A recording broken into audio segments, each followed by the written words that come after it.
బిస్మిల్లాహిర్రహమానిర్రహీం. I dream ప్రేక్షక మహాశయులందరికీ అస్సలాము అలైకుం వరహమతుల్లాహి వబర్కాతు. పవిత్ర రంజాన్ మాసాన్ని పురస్కరించుకుని మనం రంజాన్ మాసంలో ఉపవాసాల ప్రాధాన్యత, అలాగే రంజాన్ ఇచ్చేటువంటి సందేశం గురించి తెలుసుకుంటున్నాము. ముఖ్యంగా ఇస్లామీయ ఆరాధనల యొక్క ముఖ్య ఉద్దేశం ఏమిటి, అలాగే ఇస్లామీయ ఆరాధనలు మనిషిలో ఎలాంటి పరివర్తన తీసుకురావాలనుకుంటున్నాయి, అలాగే మనిషి ఏ విధమైనటువంటి పనులు చేయడం వల్ల దైవ ప్రసన్నతను పొందుతాడు, దైవం అతనిపై అనుగ్రహిస్తాడనేటువంటి విషయాలు కూడా మనం తెలుసుకోవాలి. ముఖ్యంగా చాలామంది భక్తి వేరు ఆచరణ వేరు అని అనుకుంటూ ఉంటారు. అలాగే విశ్వాసం వేరు ఆచరణ వేరు అని కూడా అనుకుంటూ ఉంటారు. కాబట్టి వ్యక్తిగత జీవితంలో ఇష్టానుసారంగా ప్రవర్తిస్తూ ఏదో యాంత్రికంగా ఆరాధనలు చేసుకుంటూ జీవితం గడిపేస్తూ ఉంటారు, సంతృప్తి చెందుతూ ఉంటారు. వాస్తవానికి ఇస్లామీయ బోధనలు ఏమంటున్నాయంటే, వ్యక్తి మంచి వ్యక్తిత్వం కలవాడిగా మారనంత వరకు, వ్యక్తిలో పరివర్తన రానంత వరకు ఆ వ్యక్తి ఎన్ని ఆరాధనలు చేసినా అవి స్వీకరించబడవు అని చాలా స్పష్టంగా ఇస్లాం చెప్తోంది.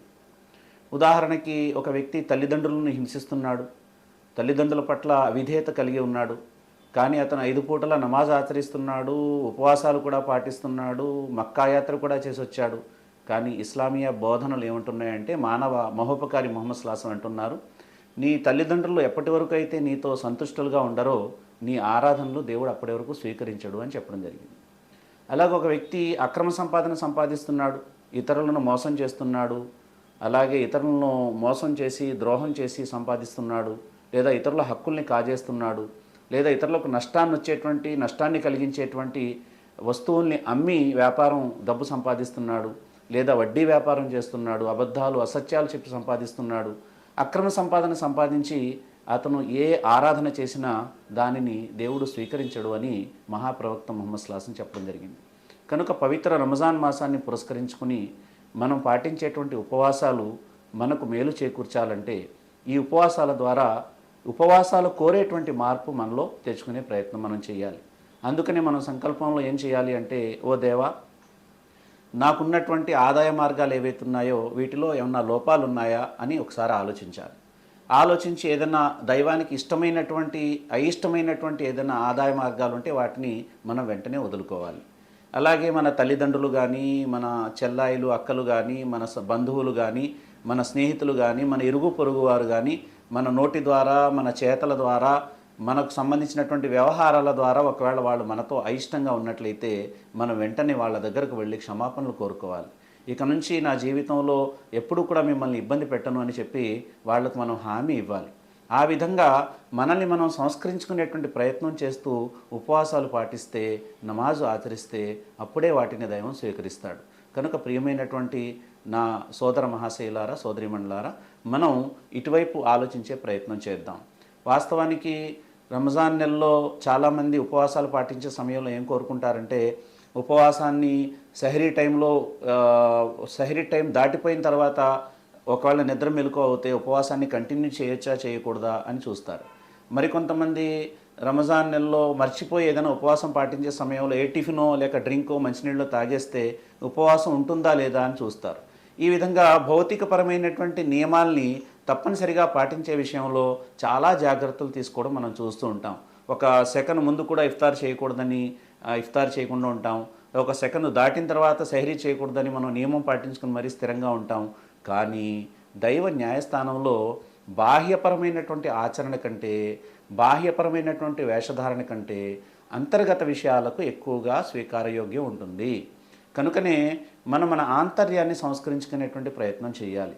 మనిషి ఆంతర్యాన్ని సంస్కరించుకోకుండా, మనిషి మనస్సు పరిశుద్ధం కాకుండా అతను బాహ్యపరమైనటువంటి ఎన్ని రకాల జాగ్రత్తలు తీసుకున్నా సరే అతని ఆరాధనలు స్వీకరించబడవు.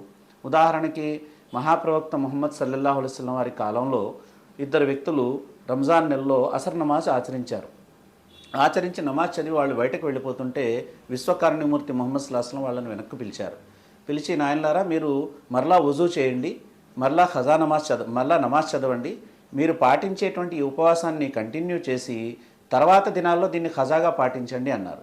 వాళ్ళు ఆశ్చర్యపోయారు. ఇప్పుడే నమాజ్ చదివాం, వజూ కూడా చేశాం, ఉపవాసాలు కూడా పాటిస్తున్నాం కదా, ఎందుకు ప్రవక్త ఈ విధంగా చెప్పారని వాళ్ళు ఆశ్చర్యపోయినప్పుడు విశ్వకారుణ్యమూర్తి ముహమ్మద్ సల్లాల్లాహు అలైహి వసల్లం ఏమన్నారంటే, మీరు ఇద్దరున్నారు, కానీ మీ ఇద్దరు కూడా మీ దగ్గర లేని వ్యక్తి గురించి మీరు మాట్లాడుకున్నారు. అంటే పరోక్షంగా మరో వ్యక్తి గురించి మీరు మాట్లాడుకున్నారు. పరోక్ష నింద పాపం అవుతుంది.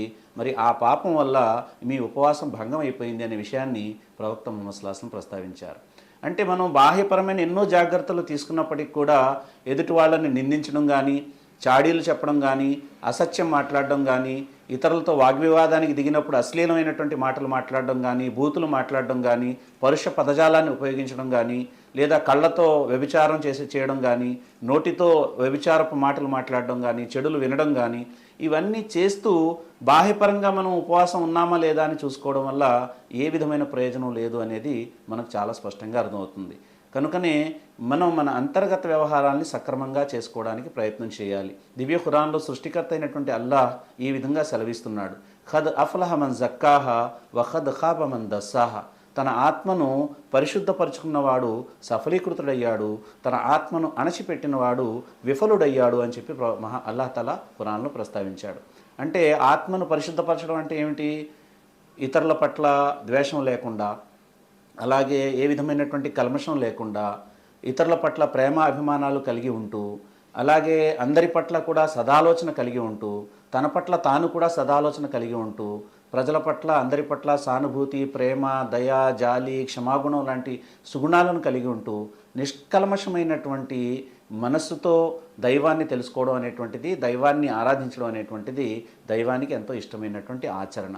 కాబట్టి మనం మన మనోమాలిన్యాల నుంచి మనల్ని మనం సంస్కరించుకునే ప్రయత్నం చేయాలి. మహాప్రవక్త ముహమ్మద్ సల్లాల్లాహు అలైహి వసల్లం అన్నారు, పరోక్ష నిందకు సంబంధించి ఏమన్నారు? పరోక్ష నింద వ్యభిచారం కంటే చాలా చెడ్డది అన్నారు.